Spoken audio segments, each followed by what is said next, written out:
Hello parents, and a very, very warm welcome to this webinar to guide you through the Year 11 options process. And if I can ask the panelists to put your videos on and I can introduce everybody. Fantastic.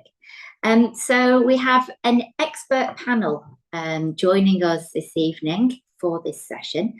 So I will welcome, first of all, Helen Devine-Costa, who's going to be guiding us through this evening, who's Vice Principal and IB Coordinator for Post 16.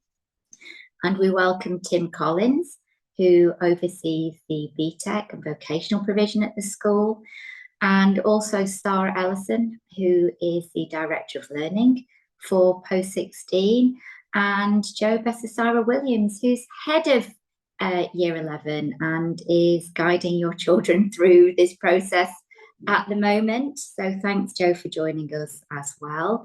And we also have our higher education team, who are a very welcome addition to the webinar this evening. So we have Michael Hirsch, who is Head of HE and Pathways, and very ably assisted by the experts Jelena, Chung and Srijita, and both of the team will be supporting Michael in the questions that they have. So I'm going to stop the talking, Helen, now. I'm going to hand over to you and turn my video off, and then I'll see you at the end and share some questions. Oh, one more thing, parents. Questions. Type those questions in about 10 minutes before the end, because there's probably a strong possibility they will be answered during this presentation. Thanks, Helen. Thank you, Claire. Good evening, everybody. I'm just going to share my screen first of all. And hopefully it's going to load. There we go. Okay, so thank you so much for attending again this evening. I wanted to start with the learner profile. It was on the little opening video there, if you saw that, and it is really fundamentally important to this process. It's fundamentally important to all the learning that we do as a community at West Island, and it's absolutely essential as your children move into post 16 that they are embodying these key attributes of the learner profile. And in particular this evening, probably the one that is jumping out at me is being open-minded. We're going to talk to you about a lot of different bits and pieces of information, and it's really important to approach this from a point of view where you are genuinely seeking and evaluating that whole range of viewpoints, and not just kind of falling into the trap of going along with what you think might be the case, but actually taking a little bit of time to listen and to research, to be a bit more knowledgeable about everything, and then have that very balanced viewpoint at the end so our young people can make really good decisions. So the story so far, many of you will have attended the Pathways webinar in September, and there is a post 16 options website which you were pointed to at the time, and I'll re-point you to that information. Hopefully you've had a good look through that as well. We reshared it when we sent the information out about this evening. Your sons and daughters have had the opportunity to experience taster sessions as well. So since that webinar in September, a number of subjects have run lunchtime information sessions about the different options on offer. And then they've also all had a one-to-one session with their tutor where they've talked through some of this information, and they've had some time in registrations and some information via videos and things, so they can start playing around with the actual system. So that's what we've had so far. What we're going to cover today, a little bit to start with really on any of the misconceptions, or as Donald Trump famously coined it, the sort of fake news scenarios. Some information from the university team and from Michael in particular, our head of HE and careers, about university information, university equivalents of the different pathways and the different programs on offer. We'll give you a quick recap of the four main pathways, and then also some top tips about how to choose wisely. So I quite often hear this, as does every member of the panel, that one qualification might be better than another, one qualification is easier, universities won't accept this or the other. And if my child works harder or longer hours or get a tutor, they're going to do better. And in truth, really, none of those are true. There is no better qualification. There is no better pathway. The right pathway is the one that is best suited to your child as a learner, because that is the one that they will succeed on. That is the one where they will be happiest. That is the one where they will be most fulfilled. And sometimes it doesn't matter how hard they work or how much we spend time in tutoring and things. If it's not the right subject or it's not the right style of learning, then it's very, very difficult to overcome that hurdle. So it's much better to think about, what are my strengths? What are my interests? What are my passions? What am I good at? What am I skilled in? And then make your subject selection based on that scenario, rather than what you think you should be doing. Sometimes I will hear from parents, well, my child has to do 2 sciences, or they have to do 2 humanities or 2 languages to get into university. Very often that isn't true. There's some subjects, very few, medicine would be one of them, where there's a prerequisite for the 2 sciences. But actually medicine in Hong Kong, not necessarily so. But most of our students will do that if they're doing medicine. 2 humanities, it's very rare, very, very rare to need 2 humanities. Similarly, 2 languages. My child is going to be something, an architect, a physiotherapist, an engineer, an airline pilot. Well, first of all, my question would be, is that what they want to do, or is that what you want them to do? Because there's a big difference.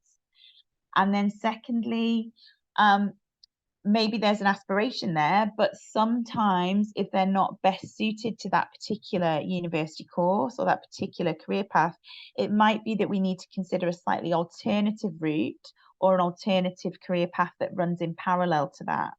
So again, it goes back to being open-minded. We tend to think in very narrow silos about jobs: lawyer, doctor, dentist, engineer.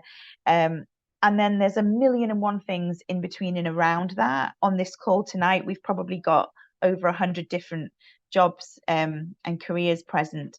So it's being open-minded to what exists and also thinking about what might exist in the future. There's plenty of jobs that probably don't even really come across our radar now, that by the time your son or daughter is moving out into the field of work will be real places and opportunities for growth.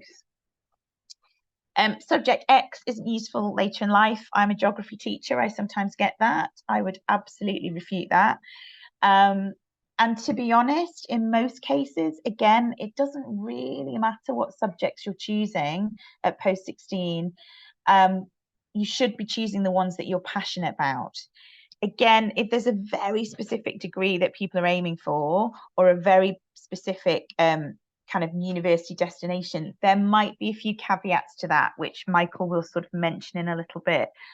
But as a general rule, we would always encourage you to go for the subjects that you enjoy most, that you're most passionate about, because those are the ones you are going to work best in. Those are the ones you're not going to resent having to spend time on. My friend's child did this, or when I was at school, this happened. Everybody is different. Everybody is an individual. Everybody is unique. So we need to be thinking about the young person at the centre, and not about, you know, what your friend's child did or even what their sibling did, because it could be something very, very different for the person that's making the decision right now. And similarly, I hate to say it, but we were all probably at school a long time ago, and quite a lot has changed. So please, again, be open-minded to that idea as well.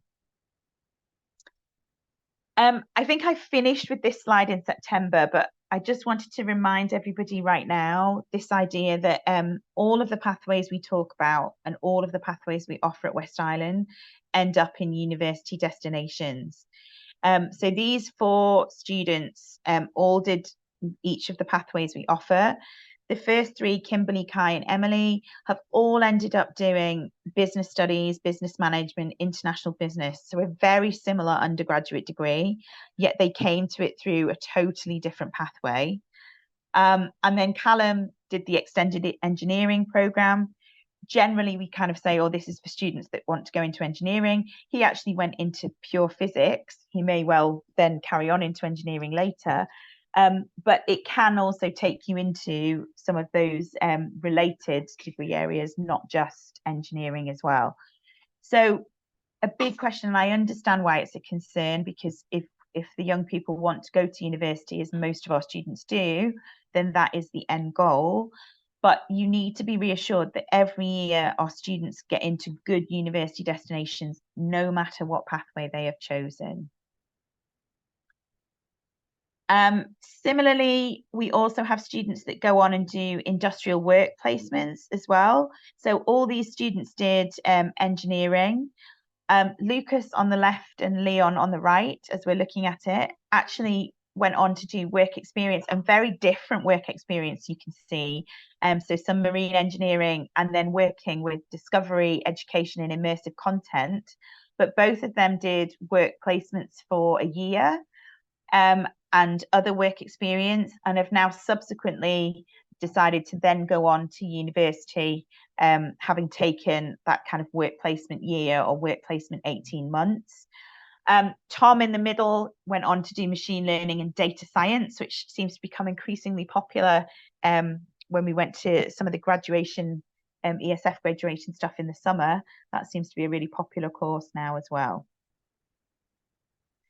I'm going to hand over to Michael at this point. So Michael, if you want to pop your screen on.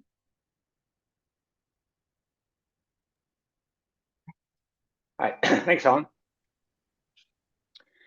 So for this slide, I'm just going to sort of briefly talk about sort of our trends. I think that what you'll find with programs that we have is that they're very, very well suited for an international community who's interested in studying in a wide variety of countries. So the IB diploma in particular is probably one of the most widely recognized credentials that you can have. So this is sort of the main areas that we see, but we also have students studying in other countries in Asia, historically places like Singapore and South Korea. Sometimes students are going to places like Japan.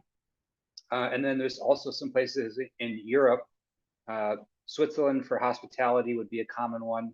The Netherlands is quite popular. And then sometimes some other countries as well, based upon the passport of the student maybe wanting to go back to a home country or something like that. If that's something that you're interested in terms of really going to a country maybe that's not on the specific list that we have here, I definitely would encourage you to raise that to the counseling team sooner than later, just so that we can be aware of any specific prerequisites or requirements that might be associated with the national system that maybe is a little bit less typical for our students. Helen, can you go to the next slide?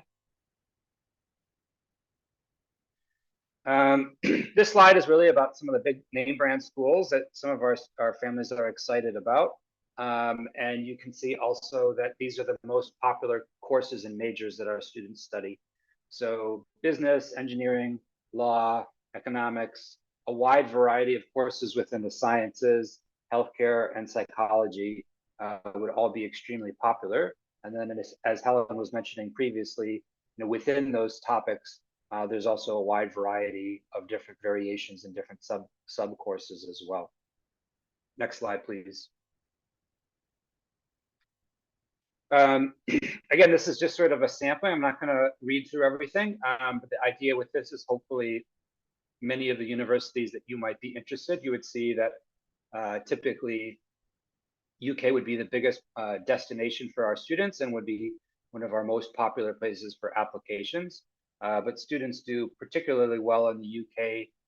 The credentials that we have, all of them are very well supported with admissions in the UK, whether that's the IB diploma, the extended engineering program, use of BTECs through the CP, or the international diploma that might be a combination of the IB certificates or BTECs as well. There's a specific system in the UCAS called UK in terms of the UCAS tariff. So the system is structured really well to support admissions for all of our students. Next slide, please. We also have students looking in a lot of other countries as well. So right now, the UK is our most popular destination, and then Hong Kong probably would be our second most popular destination. So we do extremely well with that.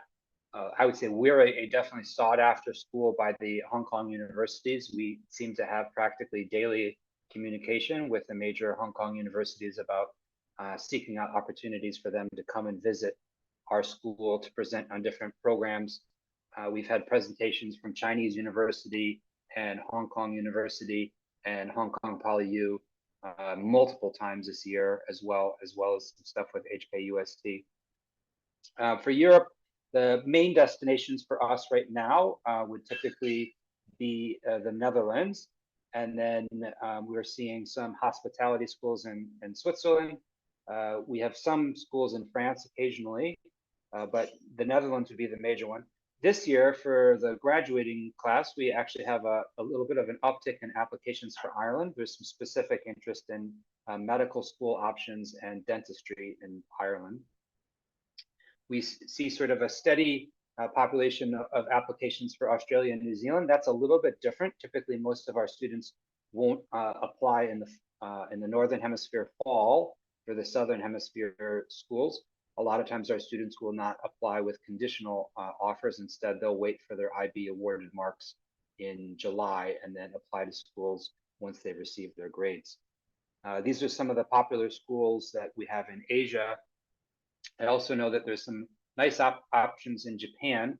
Some of the more selective schools in Japan have certainly been a little bit more inclusive with scholarships and other opportunities due to some of the changes in their demographics. So there's some interesting opportunities there as well. Next slide, please. The US and Canada are really popular application destinations. So you can see that a lot of the more famous schools are getting applications and having some success. You see big name brand schools like UC Berkeley, but we also see music programs like the Berklee College of Music. And so there's design schools, art schools, and so students are studying a wide variety of different topics in the UK or the US and Canada. So there's some really great options there for our students. We know that some of our families are particularly interested in Canada at this point, and we've been having some visits from Canadian schools this year, particularly with our university event happening in September. More recently, University of Calgary was talking to us about some of their exciting programs. So there's some really wonderful opportunities in North America as well. Next slide, please. The IBCP program is something that we have a little bit more limited data on. It's a program at our school that has an important population participating in it, but as a fraction of the population, it's a little bit smaller. Also, globally, the population is a little bit smaller. But it's really exciting to see that universities are definitely getting on board with the IBCP, and there's a lot more excitement around it. We've had schools that have been coming and visiting us, and they've been asking us about the CP. So I've been speaking recently to universities about some of the opportunities for our students. And some of the universities that we've been speaking to have been talking about their new task is updating their websites to have IBCP recognition policies. So this is sort of a sampling of some things that have happened with our students. I'm also really excited about some things that are on the horizon to improve our understanding of what's happening with CP. The volume of applications is certainly a bit smaller with CP, so you're less likely to see CP recognition policies on university websites, but the ESF team in conjunction with the IB is actually building a resource.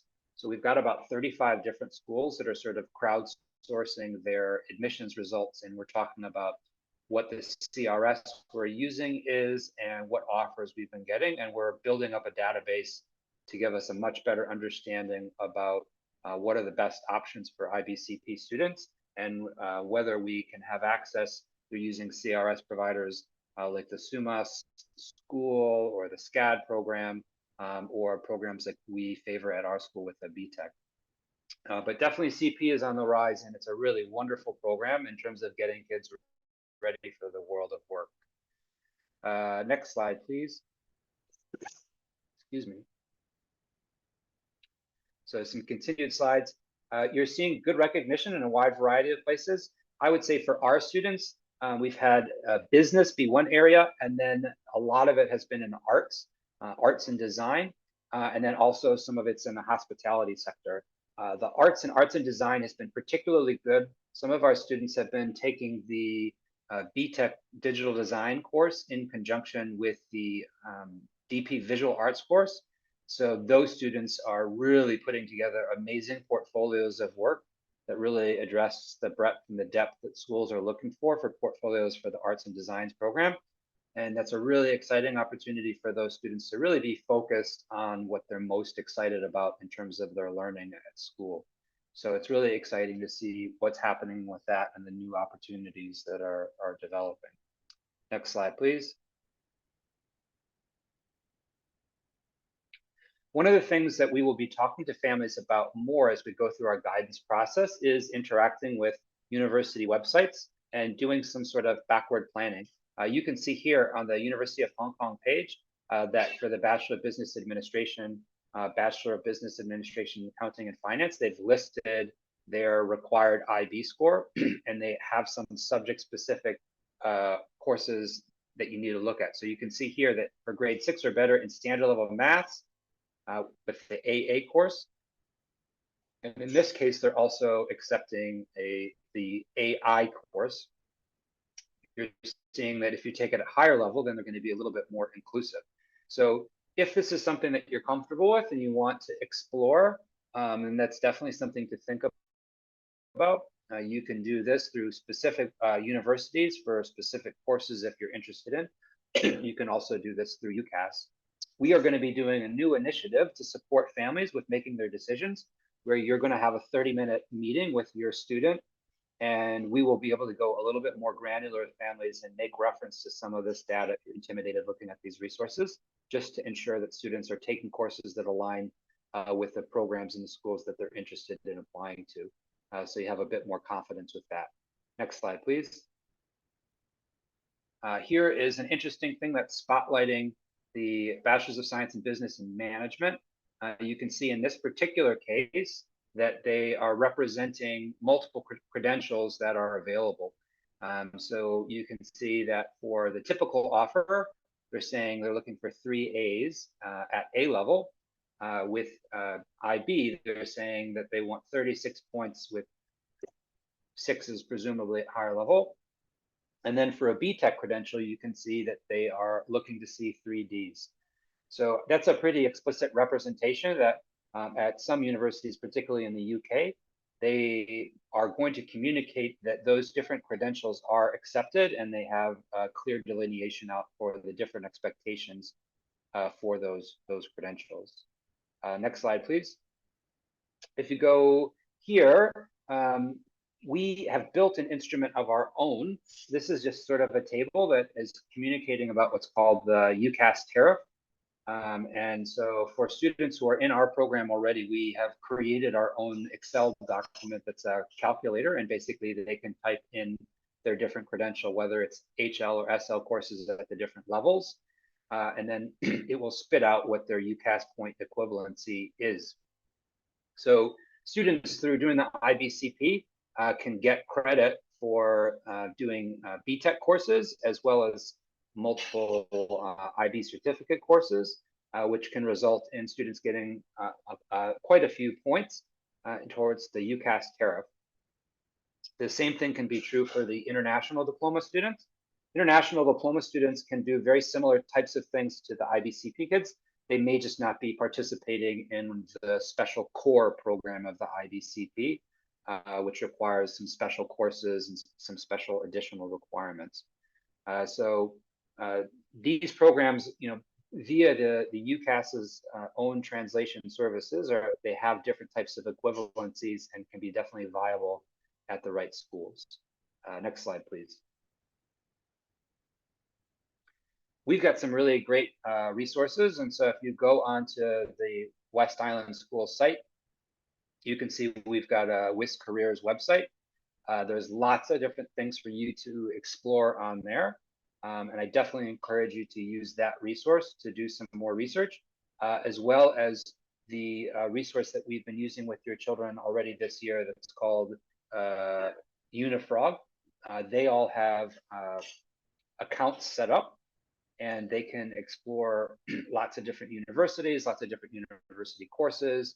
They can also do things like careers quizzes to help them see what their areas of strength and interest might be.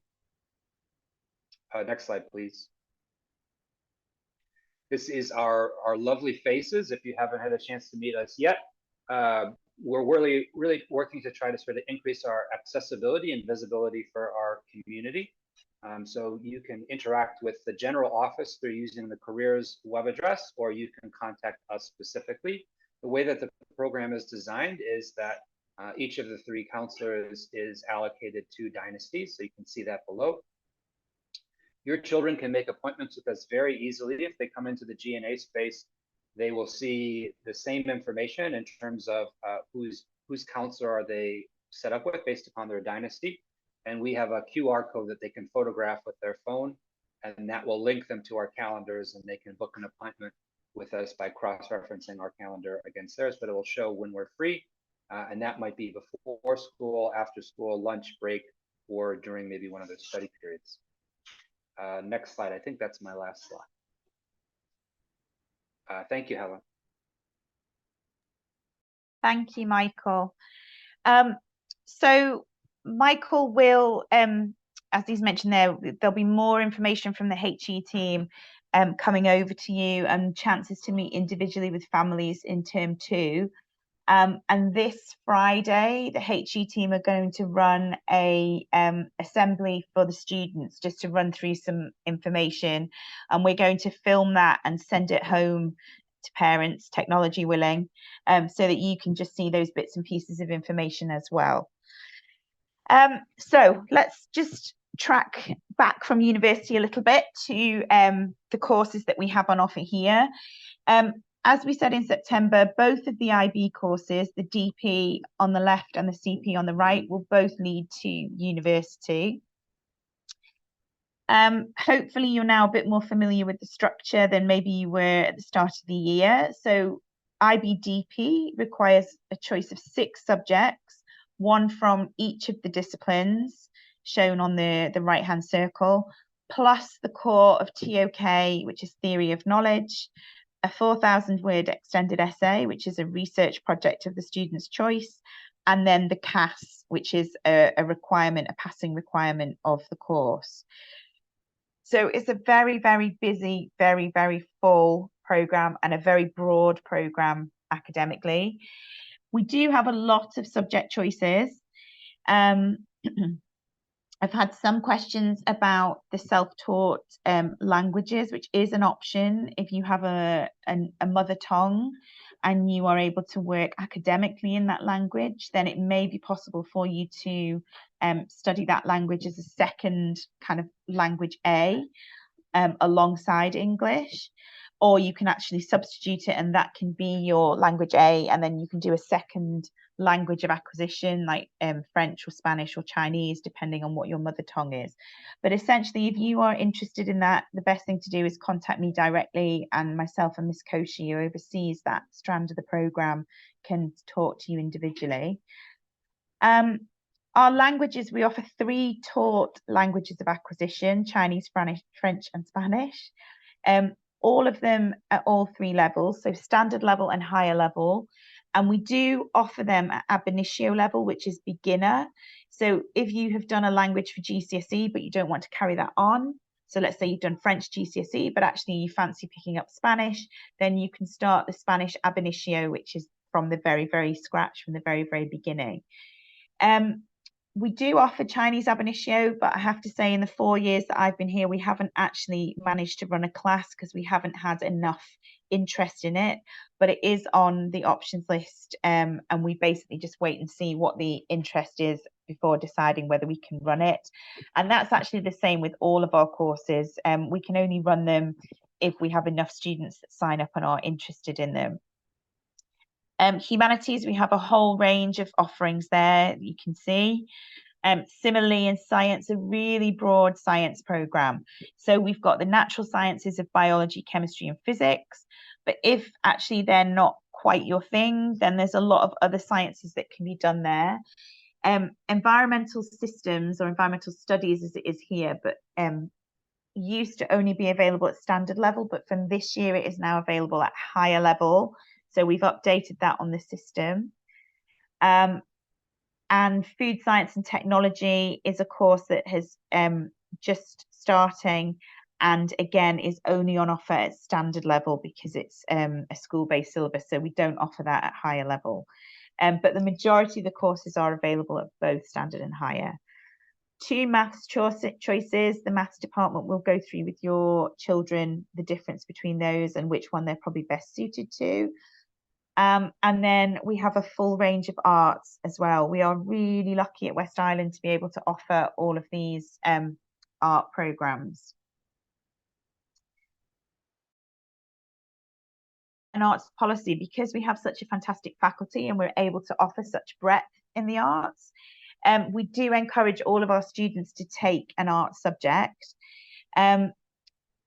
Research has shown that students that do arts, it's their creative thinking and their critical thinking which develops. It means that they are getting skills that are really useful in the workplace in terms of reflection. It provides breadth and balance across the programme. On a very practical level, the art subjects do not have any exams. So when it comes to revision time, it's 1 less subject to revise for. So rather than having 6 subjects, the student will only have 5. And for IB exams, something to bear in mind is that all the exams for any one student take place within 2.5 weeks. And there's usually 3 papers per subject. So it's a very intensive exam period. You can have up to 6.5 hours of exams every day, sometimes on multiple days. So for some students, actually meaning having an art means that it just gives them a break and a breadth when they're revising as well, and it gives them a break and a breadth in that exam programme too. And really, and most importantly, the arts teaches us to think in a different way. And I think sometimes when we look at some of the world's problems, actually it would be good if more people were thinking slightly differently. And perhaps some of our art students have some of the answers that the rest of us don't quite see.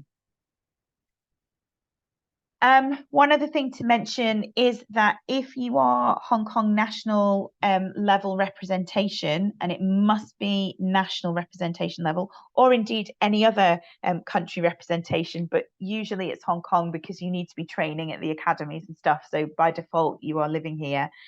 You may be eligible for a 3-year diploma. We have had a couple of students do this in the past. It means that you can just spread out your studying commitments to try and support your athletic and sporting commitments, because for those students that are competing at those highest levels, the amount of training and the amount of competitions and the amount of travel does mean that you are missing school quite a lot, and so completing a diploma in 2 years becomes quite difficult. So the IB have a programme that we can apply to that will allow you to spread that over 3 years. If that is of interest, please contact me directly, and we can talk through that a little bit more. I know someone did after the last webinar. So when you're choosing your IBDP, you need to make sure you've got a subject from every group. Only group 6 is elective. So if you do have to do 2 sciences, for example, you can only opt to drop a group 6. You can't drop a language or a humanity or anything else. It can only be that you sacrifice group 6 and you pick the subject from one of those other groups. If you do want to do that on the system, you must leave us a note explaining why, so that we can come back and look at your grades and your performance, and also look at whether that is actually going to be necessary. You need to have 3 higher and 3 standard level subjects. And your HL choices should be the ones that reflect your strengths and passions. And in terms of kind of realistic outcomes, ideally you should be getting a B or more at GCSE in the subjects that you're picking at higher level, because that will give you that kind of academic grounding you need to sort of access the content. I'm going to invite Tim Collins to take over at this point and talk us through the IBCP and the ID. Thanks, Helen. Evening, everybody. So I'm the IBCP and Vocational Learning Coordinator here at West Island School. And the IBCP programme, it's still fairly new in the grand schemes of the IB in general, but also at West Island School. We had our first cohort graduate at 2020, and it's a course that's really gone from strength to strength in the past few years in terms of not only student numbers, but also, as Michael Hirsch mentioned earlier, these destinations that we're now building up a fantastic list of to really help the students in terms of making these informed choices. So the main difference really, I'll start off at the basics of the core of the program. So as much like on the IB diploma program, there was a core which consisted of TOK and the EE. There's a core that students study here as part of their CP program, and that consists of a course called PPS, which stands for Personal and Professional Skills. Students undertake things ranging from career guidance workshops, resume writing, to also community action and getting out as part of the service learning. And studying all sorts of things, think about their communication, building on their interpersonal skills. So it really is a pathway and a course that's set up, designed to help students in that kind of next stage, whether it be going into university or going into work. Service learning is similar to the CAS, which we undertake and that you'll all be familiar with having students at West Island School.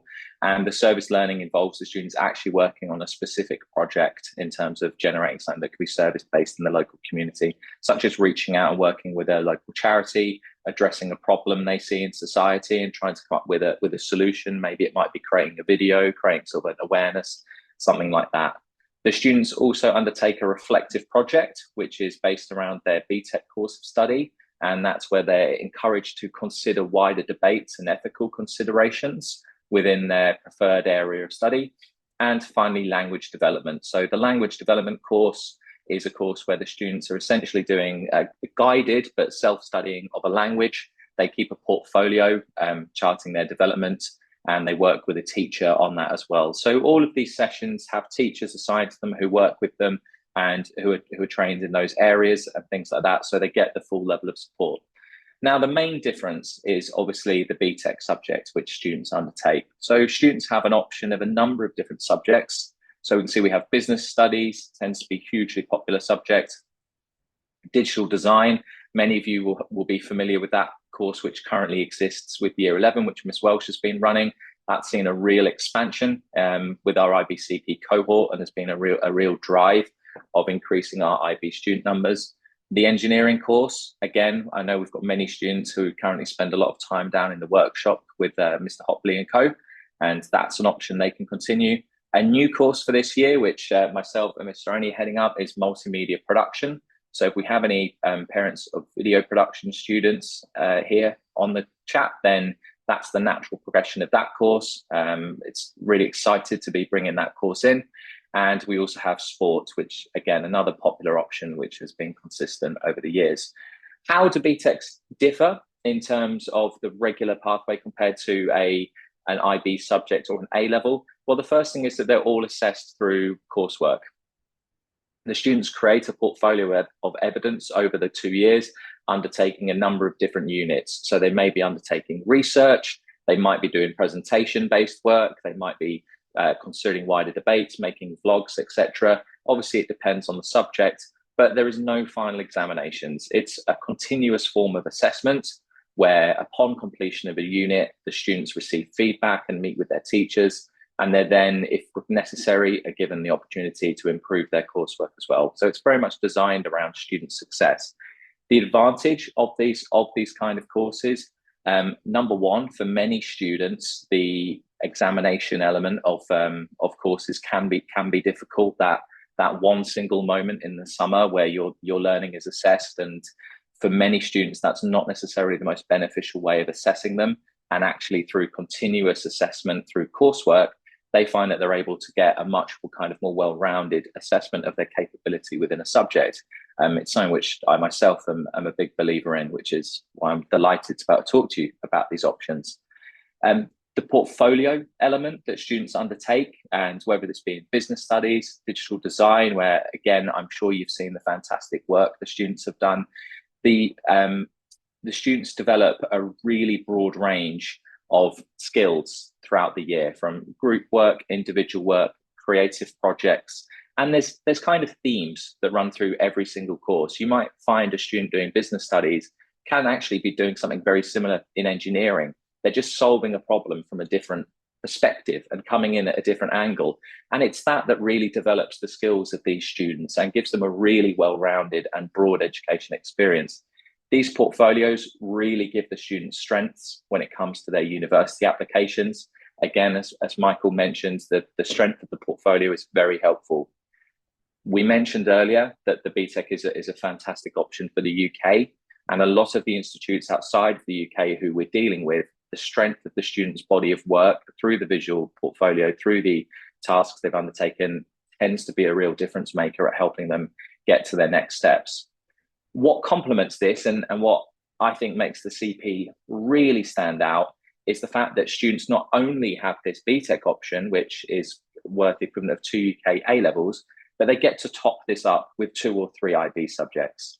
That gives a really unique kind of perspective in terms of what they can study.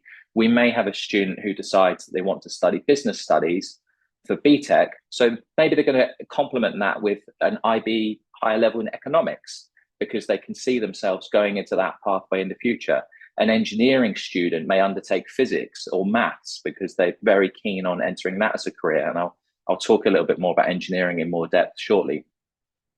A student in digital design, multimedia production, maybe they might undertake business in IB to give them an understanding of a bit more of the industry that they may wish to go into. They could support it with an IB group 6 subjects in art. They might, there is endless possibilities for the students, and our CP students have such a broad range of courses that they're undertaking. It's just giving them so much. And again, going back to those next steps, whether it be going into the world of work, apprenticeships, or university, this, in my opinion, is a very well-rounded qualification. And I think the students really get a lot from that education, both in terms of the BTEC and the IB. So really glad we're running it and really happy with the progress it's making. So thank you. So in terms of your checklist, that's what we're looking for, a BTEC subject that you're passionate about. Again, we're talking about year 11 students here. They don't have to know all the answers right now about what they want to be doing in this time in 10 years, 15 years, 20 years. I've still got dreams of playing for England at some point for football, so I'm not one to judge. They can complement this with their choice of IB subjects, think about things they enjoy, think about those areas of interest, and ideally 2 of those should be at high level, and that will just give them the really robust profile that a lot of the universities are looking for.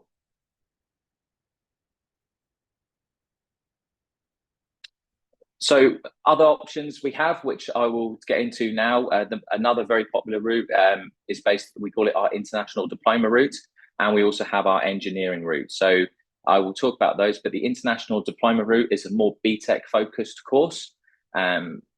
So let's talk a little bit more about the benefits of the BTEC. So as we mentioned earlier, the UK is a very popular destination. 95% of UK universities and colleges accept students with qualifications, and this includes universities from the Russell Group. HKU and HKUST have been accepting students of the extended engineering pathway, and we've also got students who've gone on to study in the United States, Canada, Australia, and Europe, and many other regions as well. It's worth mentioning now that it is perhaps, if you have a destination in mind for 2 years down the line, have this conversation now. Reach out, speak to the careers team, and just go, we're very keen on the ID, the engineering, or the or the CP, but we're thinking about maybe going to university in Europe, going to maybe Australia. Let us have this conversation now so we can start to put together some options. But what makes up the international diploma, so we can see how this differs, is that the main focus is the BTEC pathway. So students choose what is essentially a double. So this is a level 3 diploma. To translate it into UK terminology, because of the familiarity of A-levels, a diploma is worth 2 A-levels, much like they do on the IBCP, and a sub-diploma is worth a single A-level. So essentially the students are getting 3 qualifications across 2 BTEC subjects. So we have the same list of business, digital design, engineering, multimedia production, and sport. We do have some external partners who we work with as well. I've been speaking to some students about that, and information about those will be forthcoming. There's some webinars coming up with external providers. They are subject to a broader ESF agreement in terms of optimal course numbers for them to run, just because of how the structure works for those qualifications. So you will get that information, but we're much more in favour of students staying on board where we can have the face-to-face delivery with them through the BTEC qualifications. And again, international diploma students can also have the option of taking on some optional IB subjects. So I have students this year who are studying business studies and sports, and they're topping that up with an IB in Chinese. We have students doing digital design who are topping that up with business again, and also English in IB. And there's other options such as the EPQ, which is called an extended project qualification, which again is recognised by universities. So the main focus here is for learners who really embrace that coursework-led style of assessment, who feel that maybe that pace, which is a bit more drawn out and it's a bit less heavy on the summer exam, that is the best option for them. That is how they learn. They learn through case studies. They learn by doing. This is a really strong pathway for them, and again, a pathway which we have our highest ever numbers on to date this year. So we're really happy with the quality of provision we're able to provide the students on our ID pathway. So much like the usual checklist, make sure you've got your two BTEC subjects chosen. Your kind of specialist subject would be the diploma. That's where you're going to want to be spending the bulk of your time, and also choose your sub-diploma subject. So you've got your boxes ticked there. Up to 2 IB subjects, again, at any level, higher level or standard level. There's no preference here, and the option if you'd like to do the EPQ as well. Students also, I should just mention very quickly that students who undertake most of our BTEC pathways in terms of the international diploma, we do also put in place some study support sessions for students who may need a bit of extra guidance in terms of how to effectively utilise their study period. So they have some optional drop-ins, and they also have some set drop-in times as well, where they'll work with dedicated staff on their coursework to make sure that they're on top of everything. So it's just an extra level of support we're able to provide for the students. And moving on to engineering, it's a very popular pathway, and I would say of all the courses that we're able to provide at West Island School, and the huge number of options we have and the pathways we have, which I think is probably the most in Hong Kong for sixth form in terms of dedicated routes, the engineering pathway is the one where really students who do this course, they need to be very clear right now that this is the destination for them.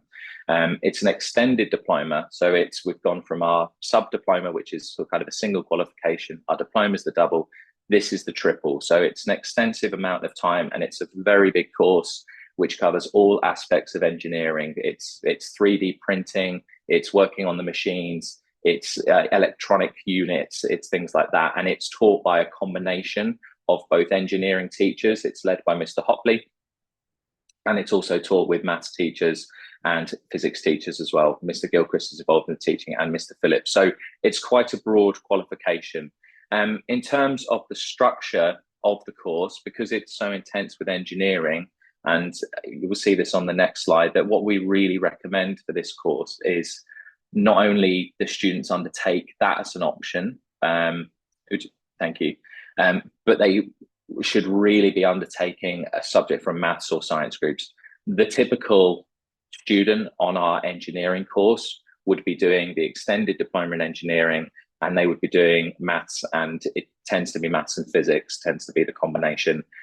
This is a number of reasons. Number one, there's some natural overlay between the level 3 course and course units and the skills which are getting utilised in the IB. And it also tends to be speaking from experience, and the industry links which they've formed tends to be something that both they're looking for at a university level, but also at a career level in terms of the skill set the students have.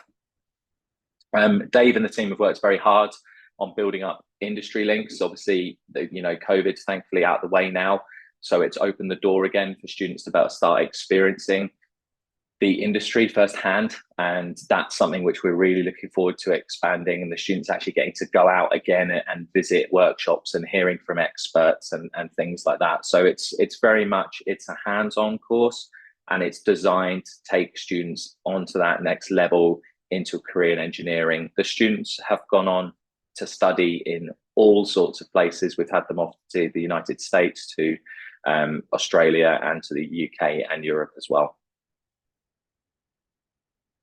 So your final checklist, if that's your pathway for the engineering one, make sure you've got your extended engineering ticked, and then choose the IB subjects. And as I said, I would lean you towards maths and physics. It'd be the most beneficial for any students thinking about undertaking this course. Okay, thank you very much. Any questions, please just get in touch. Sorry, just talked over you. Thank you very much for that. So lots and lots and lots and lots of information again, but hopefully it's just kind of refreshing things that you've already looked at, maybe just bringing a couple of few new questions to the surface for everybody. We asked the teachers last year, actually, what their top tips would be in terms of advising students when they make their choices, and these were the top 10 things that came through.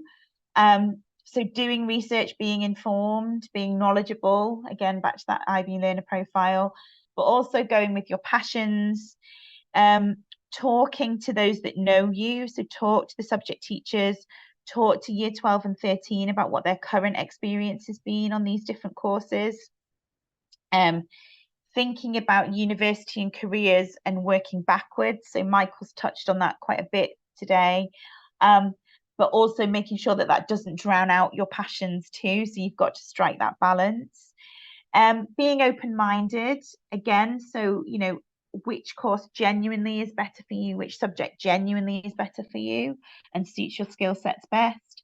So think about your strengths all the time, and really think about your strengths. Look at how you're performing, look at what you're doing, look at what your teacher's feedback is, and, base your choices around your strengths and your passions.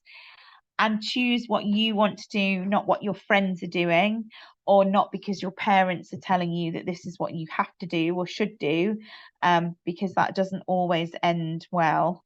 So choose what you want to do, because it's going to be you that has to put in the hard work for the next 2 years, and it will be really hard work. So you want it to be something that you have invested in and you have chosen. And that's the beauty of post-16, is you get all the choices now. We've just had the year 9 options evening moving into the GCSE, and there's quite a bit of choice for them there as well, but there's even more choice for you guys now, and sometimes that can feel a bit overwhelming, but also it's really beautiful because you can tailor things to how you really want it to be moving forward. And if you don't want to study a certain subject anymore, you pretty much don't have to if you choose your options wisely. So there's more information. We'll share the slide deck tomorrow, and we'll put all of this information up on the Post16 website as well.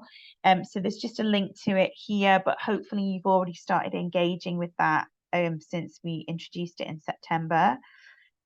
I'll just quickly run through how to make the selection. So there is a hyperlink on the slide deck here. And when your son or daughter logs into Wisdom, there is this little sign up icon which they can go to. And if I just exit my screen just for 1 second, and I can show you the actual system. So I'm borrowing Hirsch here. So I'm logged in as him. I hope he doesn't mind. It's pretty simple and it's pretty self-explanatory. All you need to do is select which pathway first of all, and then that will adjust the option blocking available to you accordingly. And if it's IB diploma, you're just going through and selecting one subject from each of the groups. You just click on it and it will update, go through, making sure we've got 3 hires, 3 standards. These groups are not set according to the IB group, so you do need to check that you've got a language A, a language B, a humanities subject, a science, etc., because these are set out differently to that. But when you put them in, it will come up here and show you what you've registered for. And if there's a problem, it will mention that in the alerts and say, oh, you've not got a science, or you've got 2 sciences, or it'll tell you what the issue might be. Once you've put it in, if there is anything you want us to know, there's a little section here on the notes. You can just type a message. So if you've got a question, or if you are thinking, actually, I do need to do 2 sciences, and this is why, this is the place to put your explanation, this is the place to put your course, and then we can go from there. So you can put the course that you're thinking of doing. If we undo that, the slightly more complicated one is if you're doing a subject that requires a BTEC. So if I look at the ID program, for example, if I wanted to do business BTEC, you'll see it's making me go for the blue ones first. That's because when I pick business diploma here, I also need to say that I'm doing the sub-diploma if that's going to be my major BTEC, if that's going to be the one that I'm focusing on the most. And then it will let me pick one of the sub-diploma courses as well. Okay. So one BTEC must be the whole thing, which is diploma plus sub-diploma. If I don't click both of them, it won't let me carry on. So every year I get a couple of questions saying, I want to do the BTEC, but it's not letting me do it. It is, you've just got to remember to pick diploma and sub-diploma, and then it will kind of filter you down for what's left to choose from. Okay, and it's the same really for the other ones. You're just clicking on where you need to be, and each time it will summarize once you've completed and show you what you've put in. So hopefully that helps. Fortunately, the students have also had a chance to play around with that. So hopefully they're pretty familiar with it. They've been working with it in tutor time, and so have probably ironed out any of the questions that we might have. But if not, they can always ask their tutor. So we have asked that students put their options in by the 17th of November, which is a week on Friday, so just before we all go off to Horizons Week. That allows us to start looking at, you know, the popularity of subjects, which ones we think we will be able to run and which ones we won't be able to run. If we think we're not going to run a course, we will get back to you and let you know, and then you can realign your choices. And as I said earlier, Michael and the HE team will just speak to the students on Friday morning a little bit more about some of the university specifics that might be useful, and then we will share that information out to you. So that's all I've got. I think Claire's just going to come back on just if there are any last questions that we've not answered. Yeah, we'll just get the rest of the panel on. I think it's been a very comprehensive and detailed session. So parents, thank you so much for sticking with us and asking such great questions. I think, Helen, really interesting what you were talking about with the Group 6 and the value of the creative subjects, and just building on that, the Future of Jobs report that was published this year by the World Economic Forum put creative thinking in the top 3 skills, and it was down at number 10 2-3 years ago. So yeah, just supporting what you said on that. But all the questions have been answered by the panel in the background, so thank you for that. Tim, Jelena, Sara, Michael, Srijita, Joe, if you just come back on, and just to say a thank you to all of the team for such a detailed and informative presentation. And we're here for you, parents. So just pick up a phone, email, come and chat to us, and we're here to help you to navigate the process, which should be something that's exciting as well and that you embrace and enjoy. Helen, anything else you want to add, or anybody else? Michael, Srijita, Tim? I was just going to say, and I think we've mentioned it kind of implicitly all the way through, but someone wrote in earlier in the week just to say, what if my child doesn't know what they want to do? and doesn't have a clue what they want to do, that is also fine. I'm very conscious that we've been saying, you know, this university here, this career there, but we also have lots of students that don't know, and who does when they're 16 and that 15, 16, and again, that's totally fine. I can see the HE team nodding furiously as well. So please don't worry if that is the case for you and your child. Just pick what you enjoy. And the same goes for always. That would always be my best advice, is pick the subjects that you enjoy and that you are passionate about, and you won't go far wrong. Yeah. I just wanted to piggyback too. I think that for some of us, we're thinking about putting together the program that maybe is the most demanding or most rigorous program. And we think that that's going to be something that's going to be impressive to universities. But what we see is with the IB diploma and some of these programs, effectively, we've really already checked the rigor box. And so universities are not asking for the program to be any more rigorous than it needs to be. And they're looking at the HL courses, and they're less concerned than they might be in like an AP or honors context in the US. We were recently at a university event, and it was attended by several Ivy League schools. And the question was, how do you feel about students taking art classes? And across the panel, they said, we really encourage it. If it's something that you enjoy, if it's something that is important to you, and it fits in your schedule, it's not something that detracts from your application. And they were echoing the statements of this committee in terms of those are great places to learn critical thinking skills, to learn problem solving skills, to learn research skills, to learn communication skills. So these courses that we offer for the arts are not drawing pretty pictures. They're really sophisticated classes that involve, doing a lot of research and problem solving. And the universities see them as equally demanding and rigorous as the rest of the courses that we have on offer. Absolutely, Michael, which they are. Yeah. Thank you for that. Has anybody else got anything else they want to add before we finish? I've got one just quickly, Claire, if that's all right. I would just say, don't get caught up in what your friends are doing. Really think about what you enjoy and what you're successful at as well. And if you still are feeling like you're not sure, please come down to the G&A, come and speak to us, or come and speak to the careers team, and we can spend that bit of extra time with you in the next couple of weeks before you have to put those options in. Yeah, absolutely. Wise words. Nothing else that I can add to that, but thanks once again to all of you as a panel for working in the background and presenting this evening. And thank you to the parents for joining us. Have a lovely evening, and be in touch, parents, if you need to speak to any of us. Take care. Bye.